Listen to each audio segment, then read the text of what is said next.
Chapter 1. The Happy Prince. High above the city on a tall column stood the statue of the Happy Prince. He was gilded all over with thin leaves of fine gold. For eyes he had 2 bright sapphires, and a large red ruby glowed on his sword hilt. He was very much admired indeed. "He is as beautiful as a weathercock," remarked one of the town councillors, who wished to gain a reputation for having artistic tastes. "Only not quite so useful," he added, fearing lest people should think him unpractical, which he really was not. "Why can't you be like the Happy Prince?" asked a sensible mother of her little boy who was crying for the moon. "The Happy Prince never dreams of crying for anything." "I am glad there is someone in the world who is quite happy," muttered a disappointed man as he gazed at the wonderful statue. "He looks just like an angel," said the charity children as they came out of the cathedral in their bright scarlet cloaks and their clean white pinafores. "How do you know?" said the mathematical master. "You have never seen one." "Ah, but we have, in our dreams," answered the children, and the mathematical master frowned and looked very severe, for he did not approve of children dreaming. One night there flew over the city a little swallow. His friends had gone away to Egypt 6 weeks before, but he had stayed behind, for he was in love with the most beautiful reed. He had met her early in the spring as he was flying down the river after a big yellow moth, and had been so attracted by her slender waist that he had stopped to talk to her. "Shall I love you?" said the swallow, who liked to come to the point at once, and the reed made him a low bow. So he flew round and round her, touching the water with his making silver ripples. This was his courtship, and it lasted all through the summer. "It is a ridiculous attachment," twittered the other swallows. "She has no money and far too many relations." And indeed, the river was quite full of reeds. Then when the autumn came, they all flew away. After they had gone, he felt lonely and began to tire of his lady-love. "She has no conversation," he said, "and I am afraid that she is a coquette, for she is always flirting with the wind." And certainly, whenever the wind blew, the reed made the most graceful curtsies. "I admit that she is domestic," he continued, "but I love travelling, and my wife, consequently, should love travelling also. Will you come away with me?" he said finally to her, but the reed shook her head, she was so attached to her home. "You have been trifling with me," he cried. "I am off to the pyramids. Good." And he flew away. All day long he flew, and at night time he arrived at the city. "Where shall I put up?" he said. "I hope the town has made preparations." Then he saw the statue on the tall column. "I will put up there," he cried. "It is a fine position, with plenty of fresh air." So he alighted just between the feet of the Happy Prince. "I have a golden bedroom," he said softly to himself as he looked round, and he prepared to go to sleep. But just as he was putting his head under his wing, a large drop of water fell on him. "What a curious thing!" he cried. "There is not a single cloud in the sky. The stars are quite clear and bright, and yet it is raining. The climate in the north of Europe is really dreadful. The reed used to like the rain, but that was merely her selfishness." Then another drop fell. "What is the use of a statue if it cannot keep the rain off?" he said. "I must look for a good chimney pot." And he determined to fly away.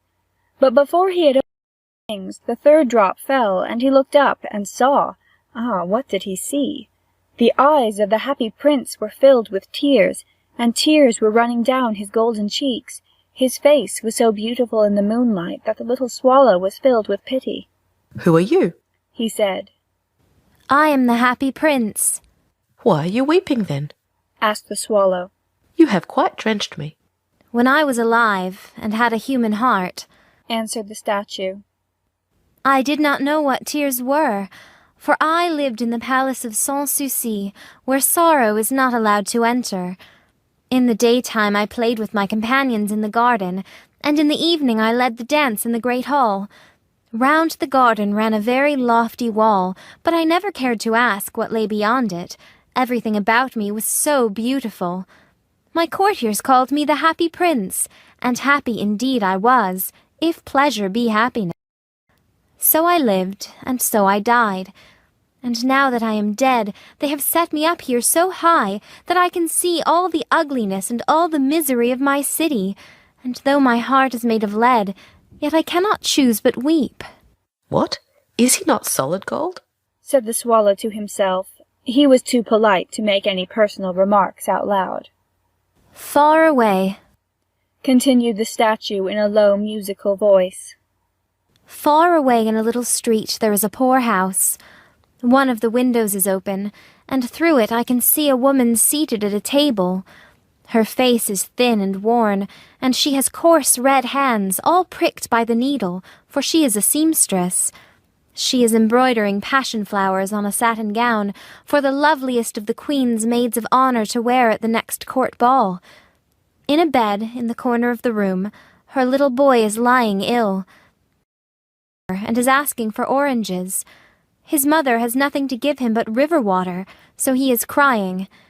'Swallow, swallow, little swallow, will you not bring her the ruby out of my sword hilt? My feet are fastened to this pedestal, and I cannot move.' "I am waited for in Egypt," said the swallow. "My friends are flying up and down the Nile and talking to the large lotus flowers.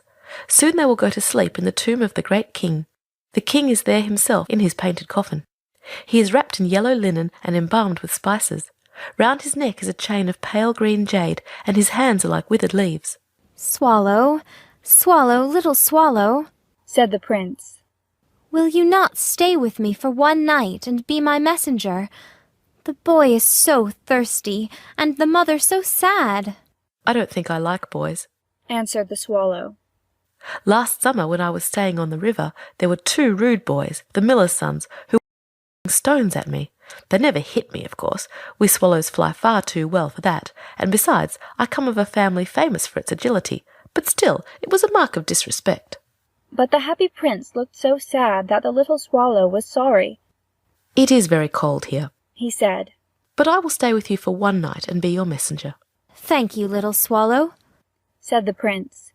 So the swallow picked out the great ruby from the prince's sword and flew away with it in his beak over the roofs of the town. He passed by the cathedral tower where the white marble angels were sculptured. He passed by the palace and heard the sound of dancing. A beautiful girl came out on the balcony with her lover. "How wonderful the stars are," he said to her, "and how wonderful is the power of love." "I hope my dress will be ready in time for the state ball," she answered. "I have ordered passion flowers to be embroidered on it, but the seamstresses are so lazy." He passed over the lanterns hanging to the masts of the ships. He passed over the ghetto and saw the old Jews bargaining with each other and weighing out money in copper scales. At last he came to the poorhouse and looked in. The boy was tossing feverishly on his bed, and the mother had fallen asleep, she was so tired. In he hopped and laid the great ruby on the table beside the woman's thimble. Then he flew gently round the bed, fanning the boy's forehead with his wings. "How cool I feel," said the boy. "I must be getting better." And he sank into a delicious slumber. Then the swallow flew back to the happy prince and told him what he had done. "It is curious," he remarked, "but I feel quite warm now, although it is so cold." "That is because you have done a good action," said the prince, and the little swallow began to think, and then he fell asleep. Thinking always made him sleepy. Broke, he flew down to the river and had a bath. "What a remarkable phenomenon," said the professor of ornithology as he was passing over the bridge. "A swallow in winter." And he wrote a long letter about it to the local newspaper. Everyone quoted it. It was full of so many words that they could not understand. "Tonight I go to Egypt," said the swallow, and he was in high spirits at the prospect. He visited all the public monuments and sat a long time on top of the church steeple. Wherever he went, the sparrows chirruped and said to each other, "What a distinguished stranger!" So he enjoyed himself very much. When the moon rose, he flew back to the happy prince. "Have you any commissions for Egypt?" he cried. "I am just starting." "Swallow, swallow, little swallow," said the prince, "will you not stay with me one night longer?" "I am waited for in Egypt," answered the swallow. "Tomorrow my friends will fly up to the second cataract. The river horse crouches there among the bulrushes, and on a great granite throne sits the god Memnon. All night long he watches the stars, and when the morning star shines he utters one cry of joy, and then he is silent. At noon the yellow lions come down to the water's edge to drink. They have eyes like green beryls, and their roar is louder than the roar of the cataract. "Swallow, swallow, little swallow," said the prince. "far away across the city I see a young man in a garret. He is leaning over a desk covered with papers, and in a tumbler by his side there is a bunch of withered violets. His hair is brown and crisp, and his lips are red as a pomegranate, and he has large and dreamy eyes. He is trying to finish a play for the director of the theatre, but he is too cold to write any more. There is no fire in the grate, and hunger has made him faint." I will wait with you one night longer. Who really had a good heart. Shall I take him another ruby? "Alas, I have no ruby now," said the prince. "My eyes are all that I have left. They are made of rare sapphires which were brought out of India 1,000 years ago. Pluck out one of them and take it to him. He will sell it to the jeweler and buy food and firewood and finish his play." "Dear prince," said the swallow, "I cannot do that." and he began to weep. "Swallow, swallow, little swallow," said the prince. "do as I command you." So the swallow plucked out the prince's eye and flew away to the student's garret. It was easy enough to get in, as there was a hole in the roof. Through this he darted, and came into the room. The young man had his head buried in his hands, so he did not hear the flutter of the bird's wings, and when he looked up, he found the beautiful sapphire lying on the withered violets. "I'm beginning to be appreciated," he cried. "This is from some great admirer. Now I can finish my play." And he looked quite happy. The next day the swallow flew down to the harbour. He sat on the mast of a large vessel and watched the sailors hauling big chests out of the hold with ropes. Heave ahoy! They shouted as each chest came up. "I am going to Egypt," cried the swallow, but nobody minded, and when the moon rose he flew back to the happy prince. "I am come to bid you good-bye," he cried. "Swallow, swallow, little swallow," said the prince. "will you not stay with me one night longer?" "It is winter," answered the swallow, "and the chill snow will soon be here. In Egypt the sun is warm on the green palm trees, and the crocodiles lie in the mud and look lazily about them. My companions are building a nest in the temple of Baalbec, and the white and pink doves are watching to each other. Dear prince, I must leave you, but I will never forget you, and next spring I will bring you back 2 beautiful jewels in place of those you have given away. The ruby shall be redder than a red rose, and the sapphire shall be as blue as the great sea." "In the square below," said the happy prince, "there stands a little match girl. She has let her matches fall in the gutter, and they are all spoiled. Her father will beat her if she does not bring home some money, and she is crying. She has no shoes or stockings, and her little head is bare. Pluck out my other eye and give it to her, and her father will not beat her." "I will stay with you one night longer," said the swallow. "but I cannot pluck out your eye. You would be quite blind then." "Swallow, swallow, little swallow," said the prince. "do as I command you." So he plucked out the prince's other eye and darted down with it. He swooped past the match girl and slipped the jewel into the palm of her hand. What a glass! cried the little girl, and she ran home laughing. Then the swallow came back to the prince. "You are blind now," he said. "so I will stay with you always." "No, little swallow," said the poor prince. "you must go away to Egypt." "I will stay with you always," said the swallow, and he slept at the prince's feet. All the next day he sat on the prince's shoulder and told him stories of what he had seen in strange lands.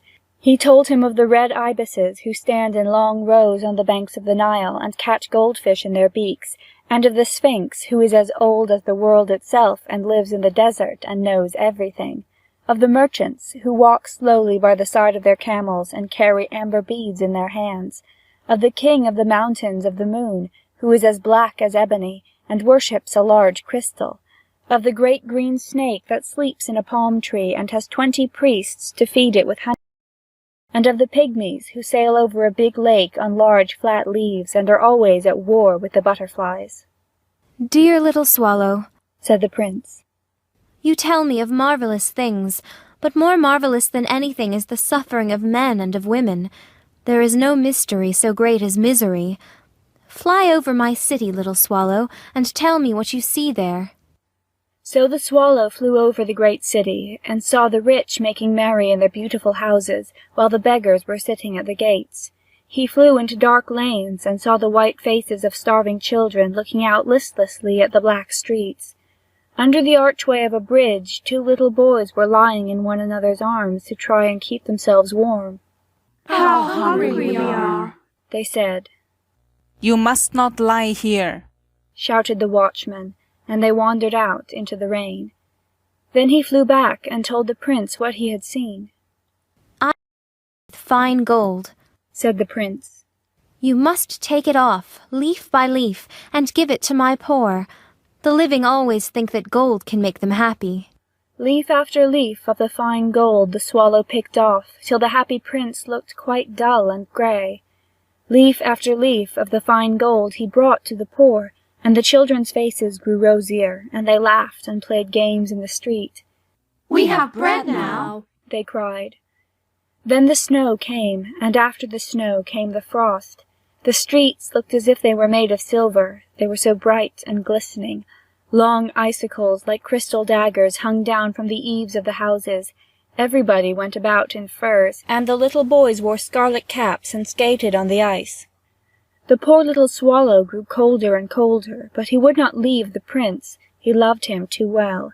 He picked up crumbs outside the baker's door when the baker was not looking, and made himself warm by flapping his wings. But at last he knew that he was going to die. He had just enough strength to fly up to the prince's shoulder once more. Goodbye, dear prince, he murmured. Will you let me kiss your hand? I am glad that you are going to Egypt at last, little swallow, said the prince. You have stayed too long here, but you must kiss me on the lips, for I love you. It is not to Egypt that I am going, said the swallow. I am going to the house of death. Death is the brother of sleep, is he not? And he kissed the happy prince on the lips, and fell down dead at his feet. At that moment a curious crack sounded inside the statue, as if something had broken. The fact is that the leaden heart had snapped right in two. It certainly was a dreadfully hard frost. Early the next morning the mayor was walking in the square below in company with the town councillors. As they passed the column he looked at the statue. Dear me, how shabby the happy prince looks, he said. How shabby indeed, cried the town councillors, who always agreed with the mayor, and they went up to look at it.